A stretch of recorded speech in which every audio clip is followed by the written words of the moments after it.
قرآن خدا نما ہے، خدا کا کلام ہے، خدا کا کلام ہے، بے اس کے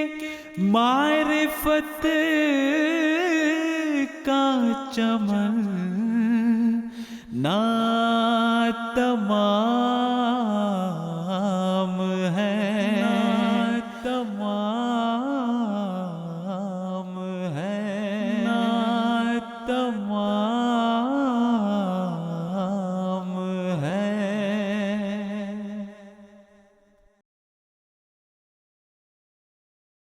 بسم اللہ الرحمن الرحیم۔ آج ماہ رمضان المبارک کا 21واں روزہ ہے، اور اس نسبت سے ہم 21ویں پارے سے بعض منتخب آیات سے متعلق حضرت اقدس مسیح موعود علیہ الصلوۃ والسلام اور خلفائے کرام کی بیان فرمودہ تفاسیر سے چند نکات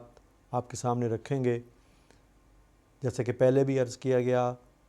پھر عرض ہے کہ مقصد اس پروگرام کا یہ ہے کہ تا احباب جماعت کو خصوصیت کے ساتھ حضرت اقدس مسیح موعود علیہ الصلوۃ والسلام اور آپ کے خلفائے کرام کے بیان فرمودہ ان حقائق و معارف قرآنی کی طرف توجہ پیدا ہو، ان تفسیروں کی طرف توجہ پیدا ہو جو اللہ تعالیٰ کی تائید و نصرت سے خاص طور پر اس زمانے میں ہمارے لیے بیان کر دی گئی ہیں، اور سچی اور پاک اور نورانی تفسیریں ہیں جن سے قرآن کریم کے حقائق اور معارف سے آگاہی ہوتی ہے، اور وہ غلط تصورات اور غلط تفسیریں جو قرآن کی طرف منسوب کر دی گئی ہیں ان کا ازالہ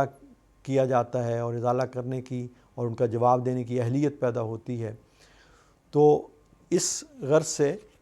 آپ سے پھر درخواست ہے کہ آپ خاص طور پر افراد جماعت کے لیے یہ بہت ضروری ہے کہ وہ ان تفاسیر کا مطالعہ کریں۔ یہ تفاسیر شائع شدہ ہیں، جماعت کی ویب سائٹ www.alislam.org پر بھی دستیاب ہیں، آپ وہاں سے ڈاؤن لوڈ بھی کر سکتے ہیں، اور اگر آپ کسی آیت یا کسی سورت کی تفسیر پڑھنا چاہتے ہیں تو وہیں سے آپ اس تفسیر کا مطالعہ بآسانی بھی کر سکتے ہیں۔ آج کے اس پروگرام کے لیے بھی وقت کی رعایت سے 21ویں پارے میں سے چند آیات منتخب کی ہیں، چند مقامات منتخب کی ہیں جن سے متعلق میں حضرت اقدس مسیح موعود علیہ الصلوۃ والسلام کی تفسیر سے بعض نکات آپ کے سامنے رکھوں گا۔ 21ویں پارے کے شروع میں ہی اللہ تعالیٰ یہ فرماتا ہے، اتل ما اوحی الیک من الکتاب واقم الصلاۃ ان الصلاۃ تنہی عن الفحشاء والمنکر ولذکر اللہ اکبر واللہ یعلم ما تصنعون۔ یعنی تو کتاب میں سے جو تیری طرف وحی کیا جاتا ہے پڑھ کر سنا، اور نماز کو قائم کر، یقیناً نماز بے حیائی اور ہر ناپسندیدہ بات سے روکتی ہے، اور اللہ کا ذکر یقیناً سب ذکروں سے بڑا ہے، اور اللہ جانتا ہے جو تم کرتے ہو۔ حضرت اقدس مسیح موعود علیہ الصلوۃ والسلام فرماتے ہیں، نماز ہی ایک ایسی نیکی ہے جس کے بجا لانے سے شیطانی کمزوری دور ہوتی ہے، اور اسی کا نام دعا ہے۔ آپ فرماتے ہیں اپنے دلوں میں خدا تعالیٰ کی محبت اور عظمت کا سلسلہ جاری رکھیں، اور اس کے لیے نماز سے بڑھ کر اور کوئی شے نہیں ہے، کیونکہ روزے تو ایک سال کے بعد آتے ہیں، اور زکوٰۃ صاحب مال کو دینی پڑتی ہے، مگر نماز ہے کہ ہر ایک حیثیت کے آدمی کو 5 وقت ادا کرنی پڑتی ہے۔ اسے ہرگز ضائع نہ کریں، اسے بار بار پڑھو، اور اس خیال سے پڑھو کہ میں ایسی طاقت والے کے سامنے کھڑا ہوں کہ اگر اس کا ارادہ ہو تو ابھی قبول کر لے، اسی حالت میں، بلکہ اسی ساتھ میں، بلکہ اسی سیکنڈ میں، کیونکہ دوسرے دنیوی حاکم تو خزانوں کے محتاج ہیں، اور ان کو فکر ہوتی ہے کہ خزانہ خالی نہ ہو جاوے، اور ناداری کا ان کو فکر لگا رہتا ہے، مگر خدا تعالیٰ کا خزانہ ہر وقت بھرایا ہے۔ جب اس کے سامنے کھڑا ہوتا ہے تو صرف یقین کی حاجت ہوتی ہے کہ اسے اس امر پر یقین ہو کہ میں ایک سمیع، علیم اور خبیر اور قادر ہستی کے سامنے کھڑا ہوا ہوں۔ اگر اسے لہر آ جاوے تو ابھی دے دے، بڑی تضرع سے دعا کرے، نا امید اور بدظن ہرگز نہ ہوئے، اور اگر اس طرح کرے تو اس راحت کو جلدی دیکھ لے گا، اور خدا تعالیٰ کے اور فضل بھی شامل حال ہوں گے، اور خود خدا بھی ملے گا۔ تو یہ طریق ہے جس پر کاربند ہونا چاہیے، مگر ظالم فاسق کی دعا قبول نہیں ہوا کرتی، کیونکہ وہ خدا تعالیٰ سے لاپرواہ ہے اور خدا تعالیٰ بھی اس سے لاپرواہ ہے۔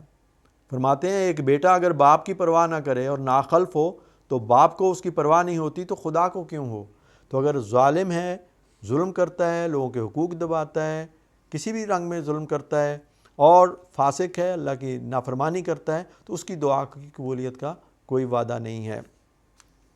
اب فرماتے ہیں نماز کیا ہے؟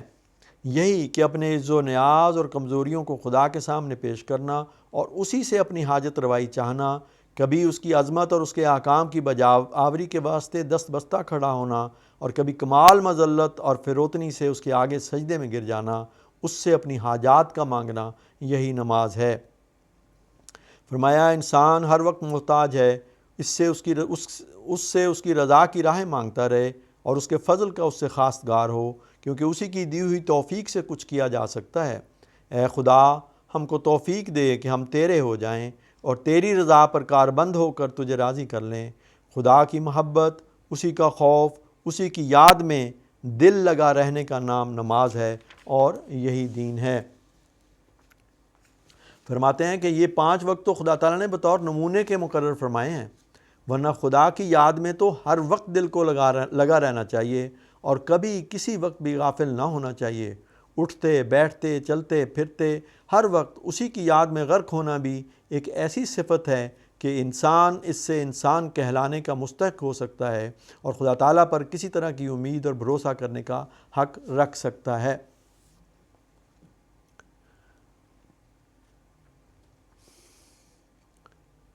فرماتے ہیں اصل میں مسلمانوں نے جب سے نماز کو ترک کیا یا اسے دل کی تسکین، آرام اور محبت سے اس کی حقیقت سے غافل ہو کر پڑھنا ترک کیا ہے، تب ہی سے اسلام کی حالت بھی معرض زوال میں آئی ہے۔ وہ زمانہ جس میں نمازیں سنوار کر پڑھی جاتی تھیں، غور سے دیکھ لو کہ اسلام کے واسطے کیسا تھا۔ ایک دفعہ تو اسلام نے تمام دنیا کو زیر پا کر دیا تھا، جب سے اسے ترک کیا وہ خود متروک ہو گئے ہیں۔ درد دل سے پڑھی ہوئی نماز ہی ہے کہ تمام مشکلات سے انسان کو نکال لیتی ہے۔ ہمارا بارہا کا تجربہ ہے کہ اکثر کسی مشکل کے وقت دعا کی جاتی ہے، ابھی نماز میں ہی ہوتے ہیں کہ خدا نے اس امر کو حل اور آسان کر دیا ہوتا ہے۔ آپ فرماتے ہیں نماز تو وہ چیز ہے کہ انسان اس کے پڑھنے سے ہر ایک طرح کی بدعملی اور بے حیائی سے بچایا جاتا ہے، مگر جیسا کہ میں پہلے بیان کر چکا ہوں، اس طرح کی نماز پڑھنی انسان کے اپنے اختیار میں نہیں ہوتی اور یہ طریق خدا کی مدد اور استعانت کے بغیر حاصل نہیں ہو سکتا۔ اور جب تک انسان دعاؤں میں نہ لگا رہے، اس طرح کا خشوع اور خضوع پیدا نہیں ہو سکتا۔ اس لیے چاہیے کہ تمہارا دن اور تمہاری رات، غرض کوئی گھڑی دعاؤں سے خالی نہ ہو۔ حضرت خلیفۃ المسیح ثانی رضی اللہ تعالیٰ عنہ کے بیان فرمودہ نکات میں سے بھی چند باتیں میں آپ کے سامنے رکھتا ہوں۔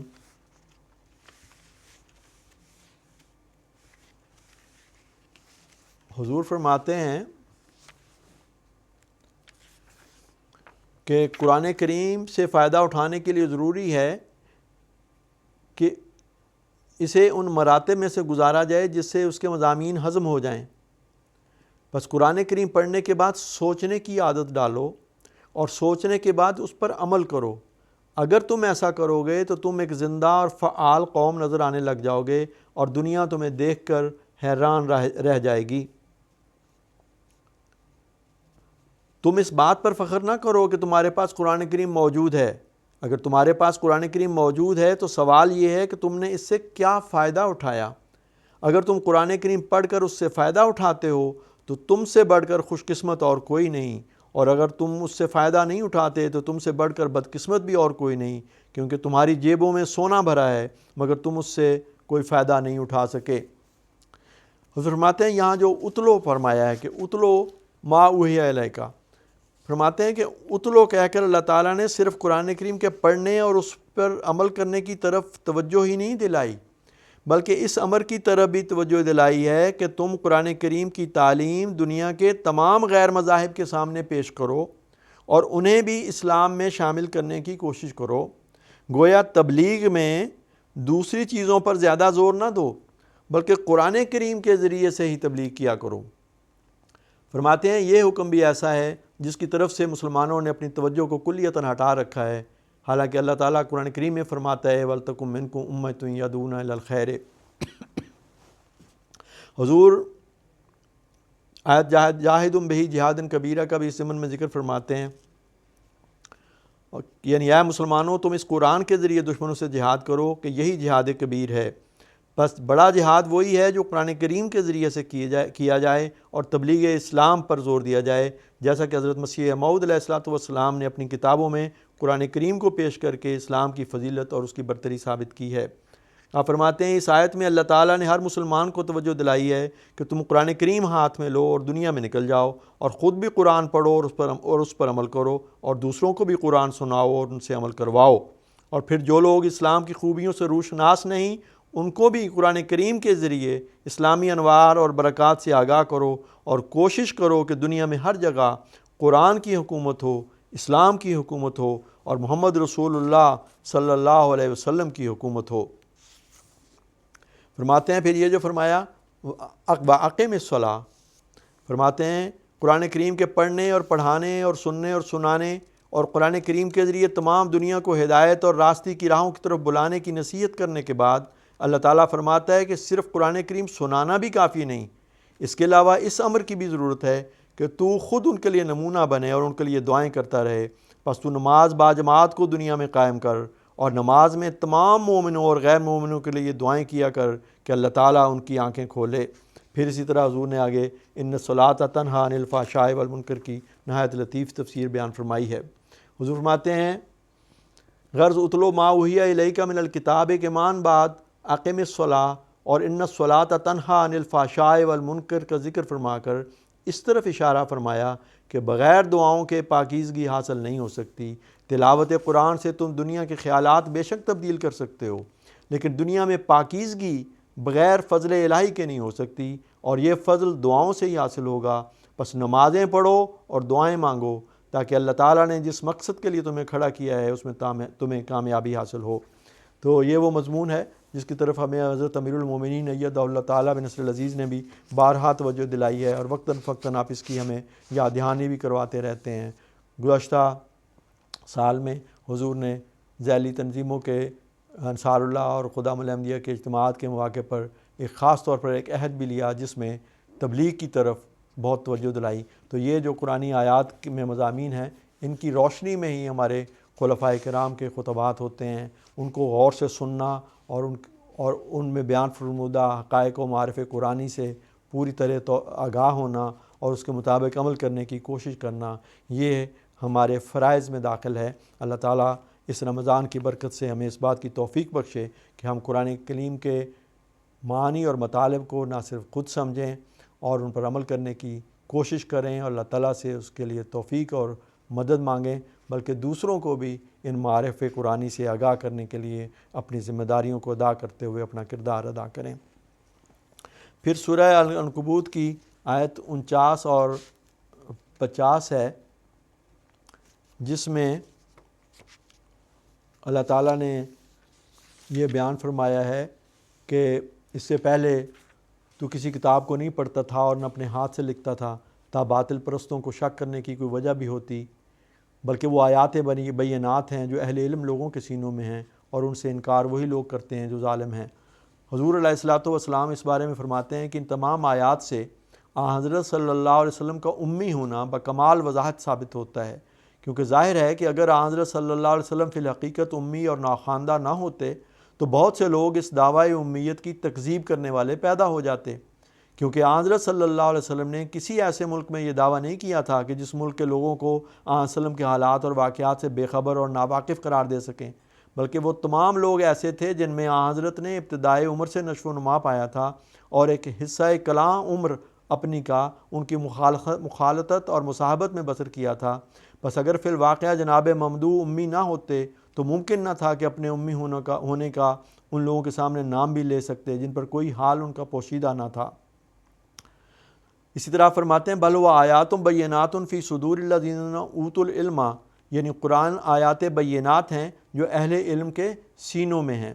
بس ظاہر ہے کہ اس آیت کے یہی معنی ہیں کہ مومنوں کو قرآن کریم کا علم اور نیز اس پر عمل عطا کیا گیا ہے،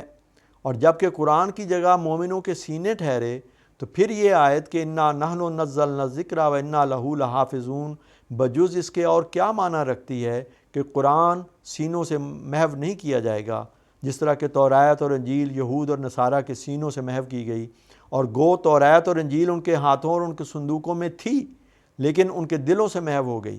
یعنی ان کے دل اسی پر قائم نہ رہے اور انہوں نے توریت اور انجیل کو اپنے دلوں میں قائم اور بحال نہ کیا۔ غرض یہ آیت بلند آواز سے پکار رہی ہے کہ کوئی حصہ قرآن کا برباد اور ضائع نہیں ہوگا، اور جس طرح روز اول سے اس کا پودا دلوں میں جمایا گیا یہی سلسلہ قیامت تک جاری رہے گا، اور یہی وہ وعدہ ہے جو حضرت صلی اللہ علیہ وسلم نے امت کو خوشخبری دی تھی آنے والے مسیح موعود کے ذریعے، اور پھر یہ کہ ان کے بعد قائم ہونے والی خلافت کے ذریعے، اور حضرت اقدس مسیح موعود علیہ الصلوۃ والسلام نے بھی اپنی اس بعثت کے اس مقصد کو مختلف مواقع پر مختلف انداز میں بڑے زور اور قوت کے ساتھ بیان فرمایا، اور قرآن کریم کی تعلیم کی حفاظت، اس کے معنی کی حفاظت اور اس کی ظاہری حفاظت کے لیے بھی ایسے طریق اختیار کیے، ایسے منصوبے بنائے، چنانچہ آج اللہ تعالیٰ کے فضل سے خلافت کے ذریعے بہت سارے جگہوں پر مدارس حفظ بھی ہیں، اور تلاوت قرآن کریم کی تلاوت، اس کی اشاعت، اس کے معنی اور تراجم کی اشاعت کا یہ سلسلہ جاری ہے۔ تو یہ جو اور پھر اس کے معنی اور مطالب کی سے بھی جماعت کو بتایا جاتا ہے، آگاہ کیا جاتا ہے خلفائے کرام کی طرف سے، اور اس طرح سے قرآن کریم کی حفاظت کی معنوی حفاظت کا بھی ایک سلسلہ جو ہے وہ جاری ہے۔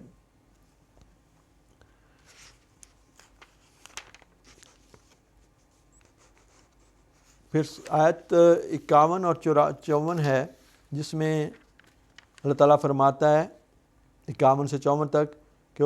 وقالوا لولا انزل علیہ آیات من ربہ قل انما الآیات عند اللہ وانما انا نذیر مبین، کہ اس پر لوگ کہتے ہیں، مخالف اعتراض کرتے ہیں کہ اس پر نشان کیوں نہیں کوئی اتارے جاتے، تو اللہ تعالیٰ فرماتا ہے کہ تو کہہ دے کہ نشان عطا کرنا تو اللہ نشانات تو اللہ تعالیٰ کے پاس ہیں، اور میں تو محض ایک کھلا کھلا ڈرانے والا ہوں۔ اس ضمن میں حضور فرماتے ہیں کہ ایک لمبا مضمون ہے جس میں چند باتیں آپ کے سامنے رکھتا ہوں۔ حضور فرماتے ہیں کہ واضح ہو کہ قرآن شریف میں نشان مانگنے کے سوالات کفار کی طرف سے صرف ایک دو جگہ نہیں بلکہ کئی مقامات میں یہی سوال کیا گیا ہے، اور ان سب مقامات کو بنظر یکجائی دیکھنے سے ثابت ہوتا ہے کہ کفار مکہ حضرت صلی اللہ علیہ وسلم سے 3 قسم کے نشان مانگا کرتے تھے۔ ایک وہ نشان جو عذاب کی صورت میں فقط اپنے اقتراح سے کفار مکہ نے طلب کیے تھے، دوسرے وہ نشان جو عذاب کی صورت میں یا مقدمہ عذاب کی صورت میں پہلی امتوں پر وارد کیے گئے تھے، تیسرے وہ نشان جس سے پردہ غیبی بکلی اٹھ جائے، جس کا اٹھ جانا ایمان بالغیب کی بکلی برخلاف ہے۔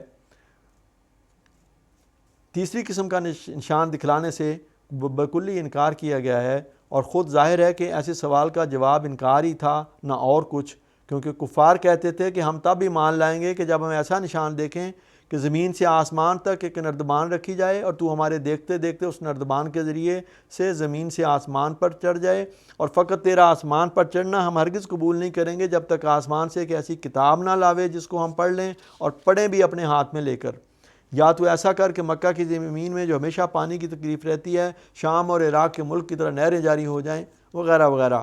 حضور فرماتے ہیں یوں تو اللہ جل شانہ قادر ہے کہ زمین سے آسمان تک زینہ رکھ دے وے جس کو سب لوگ دیکھ لیں، اور 2-4 ہزار کیا 2-4 کروڑ آدمیوں کو زندہ کر کے ان کے منہ سے ان کی اولاد کے سامنے صدق نبوت کی گواہی دلا دے وے، یہ سب کچھ وہ کر سکتا ہے، مگر سوچ کر دیکھو کہ اس انکشاف تام سے ایمان بالغیب جو مدار ثواب اور اجر ہے دور ہو جاتا ہے۔ تو یہ جو بعض لوگ ایسے ایسے نشان مانگتے ہیں وہ اللہ تعالیٰ کی جو سنت کے خلاف ہیں کہ تو آسمان پر چڑھ جا ہمارے سامنے، یا بعض لوگ جیسے حضرت اکرم مسیح موعود السلام سے متعلق آنسر نے فرمایا تھا کہ وہ 2 فرشتوں کے ہاتھ پر کندھوں پر ہاتھ رکھ کے اترے گا، وہ کہتے ہیں جی کہاں ہیں وہ فرشتے، ہمیں تو نظر نہیں آئے، کہاں وہ اترے ہیں ان فرشتوں کے کندھوں پر ہاتھ رکھ کے۔ حضور فرماتے ہیں کہ یہ اس طرح نہیں ہوا کرتا، کہ اللہ تعالیٰ ایسے نشان اس طرح نہیں دکھاتا، اور اس کا انکار کیا ہے اللہ تعالیٰ نے۔ اس سے تو ایمان بالغیب جو مدار ثواب اور اجر ہے دور ہو جاتا ہے اور دنیا نمونہ معاشر ہو جاتی ہے۔ اس لیے کبھی کسی نبی نے ایسا نہیں کیا کہ ایک شہر کا شہر زندہ کر کے ان سے اپنی نبوت کی گواہی دلا دے، یا آسمان تک نردبان رکھ کر اور سب کو روبرو چڑھ کر تمام دنیا کو تماشا دکھلا دے۔ اور حضور فرماتے ہیں کہ جن لوگوں نے تجربہ بتاتا ہے کہ اس قسم کے نشان مانگے ہیں، ایسے لوگ ہمیشہ ہی ہدایت سے محروم ہی رہتے ہیں، کیونکہ خدا نہ ان کی مرضی اور خواہشات کا تابع ہوتا ہے اور نہ وہ ہدایت پاتے ہیں۔ دیکھ لو جب نشانات اور معجزات اقتراحی رنگ میں طلب کیے گئے، جب ہی یہی جواب ملا، قل سبحان ربی هل کنت الا بشر رسولا۔ قل انما الآیات عند اللہ، یعنی ان کو کہہ دو کہ نشان اللہ تعالیٰ کے پاس ہیں، جس نشان کو چاہتا ہے اسی نشان کو ظاہر کرتا ہے، بندے کا اس پر زور نہیں ہے کہ جبر کے ساتھ اس سے ایک نشان لے آوے۔ تو یہ بھی ایک لمبا مضمون ہے جس میں نے چند جملے آپ کے سامنے رکھے ہیں۔ اس کی روشنی میں بھی یہ بھی سمجھنے کی بہت ضروری ہے، اور اس کی روشنی میں بھی بہت سارے لوگوں کے جو اعتراضات ہیں ان کے جوابات دیے جا سکتے ہیں۔ پھر سورہ عنکبوت کی آیت 70 ہے، والذین جاہدوا فینا لنہدینہم سبلنا وان اللہ لمع المحسنین۔ حضرت امیر المومنین خلیفۃ المسیح خامس سید اللہ تعالیٰ بن نصر العزیز نے بھی اپنے کئی خطبات اور خطابات میں اس آیت کے حوالے سے مختلف پہلوؤں پر روشنی ڈالی ہے، اور ہمیں اس طرف بار بار توجہ دلائی ہے کہ ہم اللہ میں ہو کر اللہ کی راہ میں جہاد کریں، تو اس سے اس تک پہنچنے کی راہیں آسان ہو جاتی ہیں۔ حضرت اقدس مسیح موعود علیہ الصلوۃ والسلام کے بعض ارشادات سے چند جملے آپ کے سامنے رکھتا ہوں۔ حضور فرماتے ہیں کہ جو لوگ، اللہ تعالیٰ یہ فرما رہا ہے کہ جو لوگ ہماری راہ میں مجاہدہ کرتے ہیں اور کریں گے، ہم ان کو اپنی راہیں دکھلا رہے ہیں اور دکھلائیں گے۔ صاف ظاہر ہے کہ اگر اس جگہ مجرد استقبال مراد لیا جائے تو اس سے معنی فاسد ہو جائیں گے، اور یہ کہنا پڑے گا کہ یہ وعدہ صرف آئندہ کے لیے ہے۔ بات کہتے ہیں جی آئندہ کے لیے، حضور فرماتے ہیں اگر یہ ہے تو پھر حال کے لیے کیا ہے؟ اور حال میں جو لوگ مجاہدے میں مشغول ہیں یا پہلے مجاہدات بجا لا چکے ہیں، وہ خدا تعالیٰ کی راہوں سے بے نصیب ہیں۔ بلکہ اس آیت میں عادت مستمرہ جاریہ دائرہ میں الازمنہ الثلاثہ کا بیان ہے، یعنی ماضی، حال، مستقبل تینوں اس میں کور ہو جاتے ہیں، جس کا حاصل مطلب یہ ہے کہ ہماری یہی عادت ہے کہ مجاہدہ کرنے والوں کو اپنی راہیں دکھلایا کرتے ہیں۔ کسی زمانے کی خصوصیت نہیں، بلکہ سنت مستمرہ دائرہ سائرہ کا بیان ہے، جس کے اثر سے کوئی زمانہ باہر نہیں۔ آپ فرماتے ہیں سارا مدار مجاہدے پر ہے۔ خدا تعالیٰ فرماتا ہے والذین جاہدوا فینا لنہدینہم سبلنا، جو لوگ ہم میں ہو کر کوشش کرتے ہیں ہم ان کے لیے اپنی تمام راہیں کھول دیتے ہیں۔ مجاہدہ کے بدون کچھ بھی نہیں ہو سکتا۔ جو لوگ کہتے ہیں کہ سید عبد القادر جیلانی رحمۃ اللہ علیہ نے ایک نظر میں چور کو قطب بنا دیا، دھوکے میں پڑے ہوئے ہیں، اور ایسی ہی باتوں نے لوگوں کو ہلاک کر دیا ہے۔ لوگ سمجھتے ہیں کہ کسی کی جھاڑ پھونک سے کوئی بزرگ بن جاتا ہے۔ جو لوگ خدا کے ساتھ جلدی کرتے ہیں وہ ہلاک ہو جاتے ہیں۔ دنیا میں ہر چیز کی ترقی تدریجی ہے، روحانی ترقی بھی اسی طرح ہوتی ہے، اور بدون مجاہدے کے کچھ بھی نہیں ہوتا، اور مجاہدہ بھی وہ ہو جو خدا تعالیٰ میں ہو کر،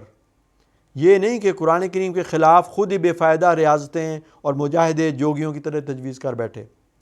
یہی کام ہے جس کے لیے خدا نے مجھے مامور کیا ہے، تاکہ میں دنیا کو دکھلا دوں کہ کس طرح پر انسان اللہ تعالیٰ تک پہنچ سکتا ہے۔ یہ قانون قدرت ہے، نہ سب محروم رہتے ہیں اور نہ سب ہدایت پاتے ہیں۔ تو اس زمانے میں حضرت مسیح موعود علیہ الصلوۃ والسلام نے قرآن و سنت کی روشنی میں جو مجاہدے کے طریق بتائے ہیں، ان کے مطابق مجاہدہ کیا جائے گا اور خدا کی رضا کو پانے کے لیے کیا جائے گا، تو اللہ تعالیٰ کا وعدہ ہے کہ وہ ضرور انہیں ہدایت دے گا اور کامیابی عطا فرمائے گا۔ فرماتے ہیں خدا تعالیٰ کا یہ سچا وعدہ ہے کہ جو شخص صدق کے دل اور نیک نیتی کے ساتھ اس کی راہ کی تلاش کرتے ہیں، وہ ان پر ہدایت و معرفت کی راہیں کھول دیتا ہے، جیسا کہ اس نے خود فرمایا ہے والذین جاہدوا فینا لنہدینہم سبلنا، یعنی جو لوگ ہم میں ہو کر مجاہدہ کرتے ہیں ہم ان پر اپنی راہیں کھول دیتے ہیں۔ ہم میں سے ہو کر سے یہ مراد ہے کہ محض اخلاص اور نیک نیتی کی بنا پر خدا جوئی اپنا مقصد رکھ کر، یعنی خدا کو پانا۔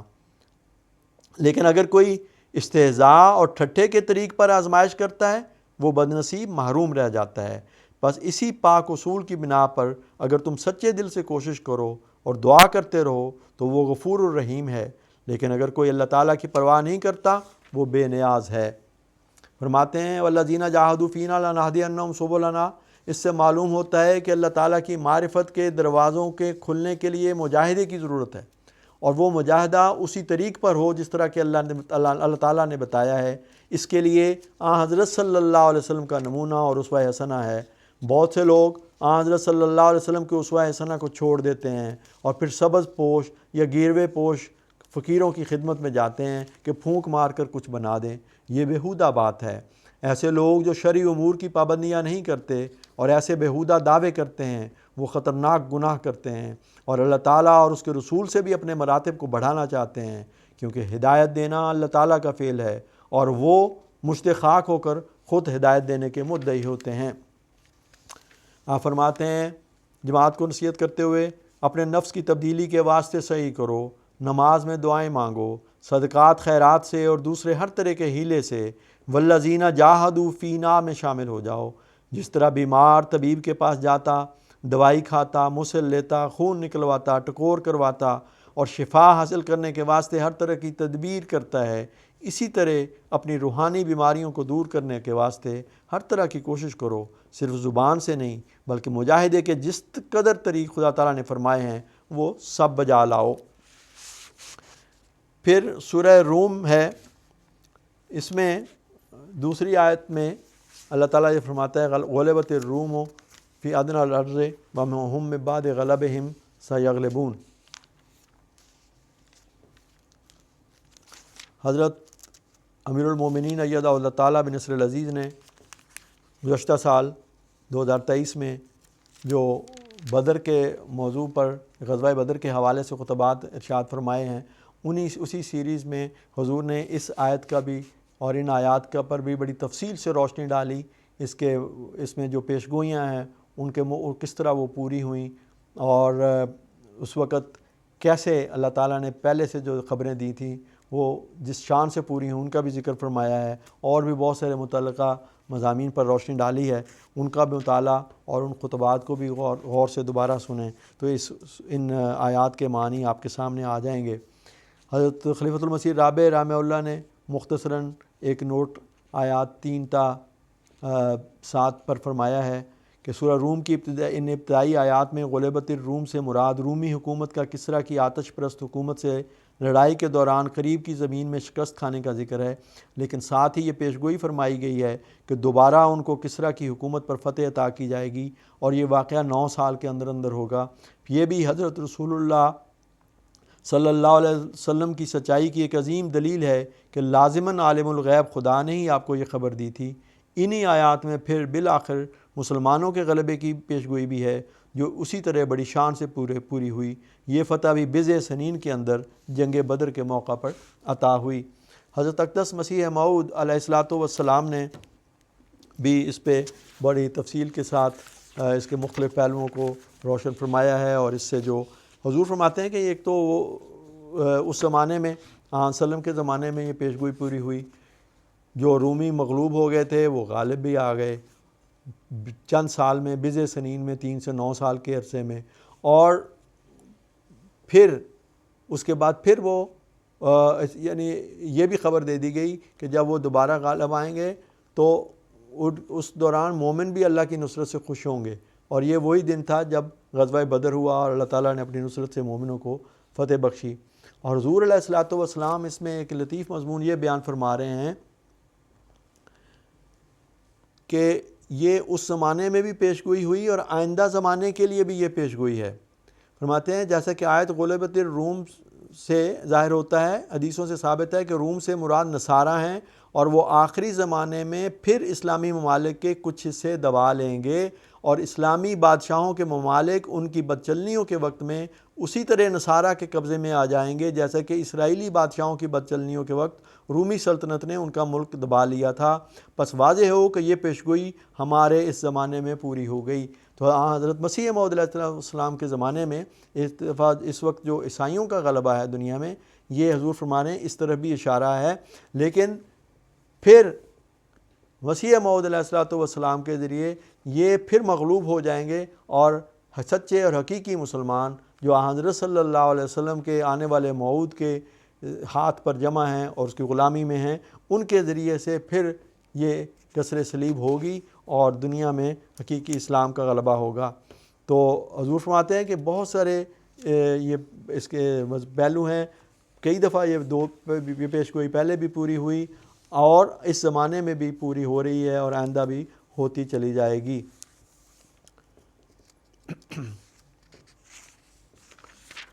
پھر اللہ تعالیٰ نے فرماتا ہے کہ